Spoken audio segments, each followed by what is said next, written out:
Today I'm going to show you how to glue up, dress up, and fill in all the little gaps on a cave tile.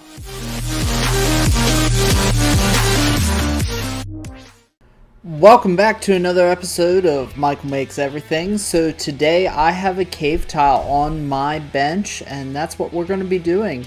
So we are going to do three things with this cave tile. We are going to glue it up, we are going to dress it up, and then we are going to fill it. So by glue it up, of course, I mean I have rough parts that I have cast in the Merlin Magic Dental Plaster. So our very first step is going to be to clean up the edges of these a little bit. So I tend to like to overfill my plaster pieces ever so slightly. I think I get a flatter base to them when I do it, but it leaves me with just this little bit of flashing around the bottom that I clean up. So I just use a flat file. This one is made for doing model work, and I just kind of lightly run it around the edge of my pieces to get off any bit of the plaster which would leave me an odd, unnatural sort of an edge to these parts. When I do this, it has a tendency to gum up the file for some reason, so every so often I have to take a pick and actually clean this file, or the file would go totally smooth and it wouldn't work. I think that's because this is such a fine-tooth file that the dust is kind of impacting and gathering in the file, but I'm not really sure myself. In any case, just keep it in mind. A larger file I don't think would give you as smooth and nice as a look as the fine file does. So I'm using my jig to help square this up. Now this jig you've seen in some of my previous videos, but essentially it's just half-inch piece of MDF. One part of it is done in a 12 by 12 square, and then I have three L-shaped pieces that are cut and stacked and glued to give me a very square corner that I can push my pieces into. I'm using Aleene's tacky glue to do this glue up. I really like this glue an awful lot because it's thick, it bonds well to the plaster surface, and I don't have to worry about cleanup because you can clean this up with just water. You want to make sure to have a decent brush to clean off the glue squeeze out. I just use a stenciling brush, but something real small will do. It doesn't have to be good quality, but it needs to be a stiff bristle. And then you basically just want to press each of these pieces down and together, lining them up into the corner of your jig so that you can get this really square. If you don't have a jig like I do, you could certainly build a Lego block frame to do this job, which would work just as well, but I like having a dedicated jig for this process. So use your brush then to clean off any of the glue squeeze out, and don't forget to get the sides and the back of this piece that we're gluing up. When you pull it away from your jig to get the sides and the back, you're going to throw this slightly out of square. So make sure that when you clean this up, when you get the rest of this clean, that you go back and square this back up. So as you can see, as much glue squeeze out as I got on the front side of this, I got that much on the back and the sides. And we'll clean all of this off. I don't want this to look like icing drips when we actually go to paint this up, so we want to make sure and take the time to get this nice and clean and ready to go for our next step. So as we clean this, I'm just wiping this onto a paper towel. Do remember that you're going to have glue in the bristles of your brush, so you need to make sure and clean out your brush. A little bit of water in a cup will do that job, but if you forget, your bristles are going to dry hard as a rock and this brush won't be good the next time you go to use it. I have done that once or twice and had to spend a lot of time picking the glue out of the bristles. So we've got all the glue scraped off. We're going to give it our last little square up, and then we need to set this aside to dry. This glue typically takes around 30 to 40 minutes to handle. I'm not telling you it's fully dry, but you can move on to the next step at that point.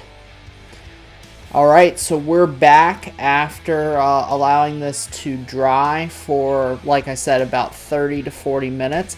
And we are going to dress this up with some little stalactites and stalagmite pieces. So these are from another Forbot Industries mold, just like the pieces that we are using for the stone wall for the background. And we are going to just kind of spread them around so that we can get a nice natural sort of a cave look.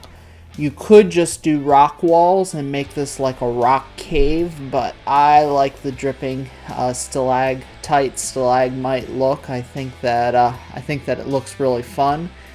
So that is what I chose to do for my cave tile system. Now, every piece that I do is different than every other piece. That's one of the really nice things about making these yourself versus buying something like a Dwarven Forge where they recast the same pieces and they give you multiples of the same piece. So after I spread a little bit of tacky glue on these pieces, I'm just real carefully sticking them in place. You want to make sure that if you're putting one at the top, that you get it level to the top edge of your terrain piece. Otherwise, it's going to look unnatural if it's slightly below or slightly above. But other than that, there's really no special trick to this. Clean off the glue just like you did with the wall pieces. And that's pretty much all there is to this step to dress it up. We're going to allow this to dry just like we did the back. And then after this dries, we'll come back and do our next step, which will be to fill in the gaps. So here we have the dried piece, and our final process will be using Zap-A-Gap, which is a medium weight CA glue, and we're going to be using the Zip Kicker, which is a aerosol activator, along with some baking soda and a tiny little scoop to spread the baking soda. So this is an awesome technique that you can use to fill gaps. What we do is we take some baking soda and we're going to sprinkle it into our little gaps and places where our pieces don't meet totally completely flush. And then once we have sprinkled in the baking soda, we will drip some CA glue onto it and spray it with our aerosol. What this does is there's a chemical reaction that occurs between the CA glue and the baking soda that will cause it to plasticize, and it can actually fill in all of these gaps. Now, you may be asking, well, why don't you just use a heavy, thick CA glue to fill it? Well, you could, but CA glue is a good bit more expensive than baking soda, and some of these gaps are fairly significant. So you can use a lot of the thick CA glue to get to the same point. So you have some cost savings in the end by doing it this way. Now it's up to you what route you're going to take, whether you want to just use a thicker bodied CA glue to fill the gaps and be done with it, or whether you want to use the baking soda method that I'm using. But I will tell you that having tried them both, this is an awesome little technique, and it's a great trick. Model builders have been using it for a long time for like your plastic models. So again, all I'm really doing here is just filling in, and I have a small brush that once I fill in with the baking soda, I try to brush it off of the flat surfaces because I don't want to lose detail. If my CA glue were to run and react with the baking soda, if I didn't get it off of the flat surfaces, I would lose an incredible amount of the detail in these castings. So once I have the area filled in, then I can go back in and I can spread the CA glue. When you're doing this, what I would tell you is put a paper towel down so that you can save some of the baking soda.